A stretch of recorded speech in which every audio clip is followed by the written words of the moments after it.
Kita semuanya tahu bahwasanya salah satu pendukung utama kemerdekaan Republik Indonesia adalah Palestina. Bahkan sebelum proklamasi kemerdekaan Indonesia diproklamirkan pada tanggal 6 September 1944. Ingat, ini kan kita belum merdeka, menjadi momen yang sangat penting bagi Palestina dan Indonesia. Saat itu Palestina telah mengakui Indonesia sebagai negara merdeka secara de facto. Ini bisa kita lihat dalam buku Diplomasi Revolusi Indonesia di luar negeri yang dikarang oleh Muhammad Zain Hasan. Nah, pengakuan itu disampaikan oleh Mufti Palestina Amin Al-Husaini lewat radio Berlin yang berbahasa Arab. Jadi sebelum merdeka kita sudah diakui kemerdekaan kita oleh siapa? Bangsa Palestina. Kemudian selanjutnya bukan hanya dukungan diplomatik, tapi finansial.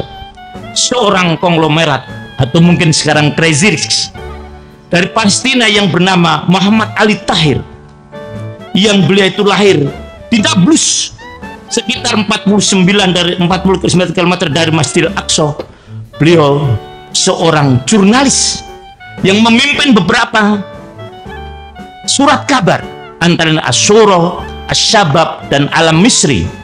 Beliau telah mendonasikan semua tabungannya untuk kemerdekaan Republik Indonesia. Ini Palestina yang selalu membantu kita. Kita tahu bagaimana Masjidil Aqsa, tempat yang dimuliakan oleh Allah Subhanahu wa Ta'ala, bangunan suci yang seluas 150.000 meter persegi atau 14,4 hektar, yang mencakup semua bangunan, itu adalah Masjidil Aqsa.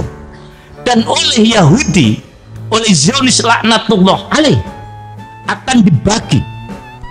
Rancangan mereka, Masjidil Aqsa akan dibagi dua, 75% untuk Yahudi dan hanya 30% untuk umat Islam. Hal ini tidak bisa dibiarkan tanpa ada perlawanan dan pembelaan. Dan itulah yang digambarkan oleh Allah Subhanahu wa Ta'ala di dalam surah Al-Baqarah ayat 114. Wa man aulamu mimman mana masjidallahi ayyuzkara fi ismuhu wa sa'a fi kharabiha. Ulaika ma kana lahum ayadkhuluha illa khaifin. Lahum fid dunya khizyu wa lahum fil akhirati adzabun azim. Ini tugas kita semuanya untuk menolak agar jangan sampai Masjidil Aqsa dibagi, karena memang Masjidil Aqsa adalah milik umat Islam. Kemudian kenapa kita bangsa Indonesia selalu dan terus akan membantu rakyat Palestina?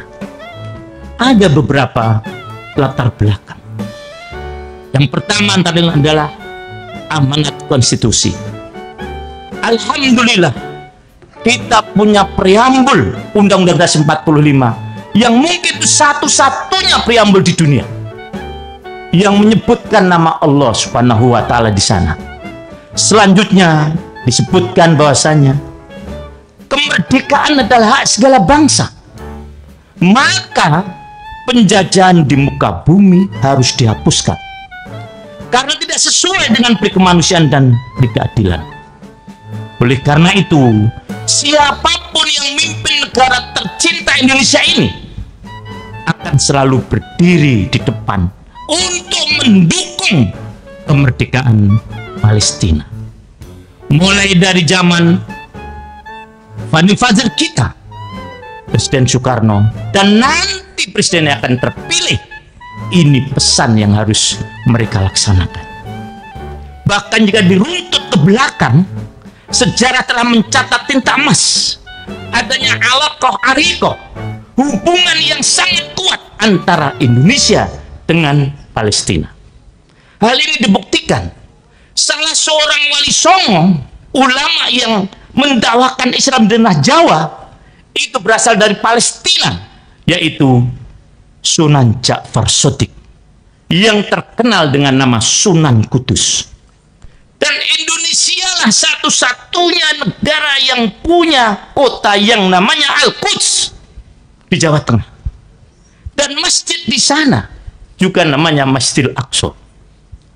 Kemudian di samping masjid atau di daerah Kudus itu terdapat Gunung Muria. Kita semuanya tahu bahwasanya Gunung Muria itu adalah bagian daripada gunung yang ada di Palestina. Oleh karena sudah wajar apabila kita mendukung perjuangan rakyat Palestina.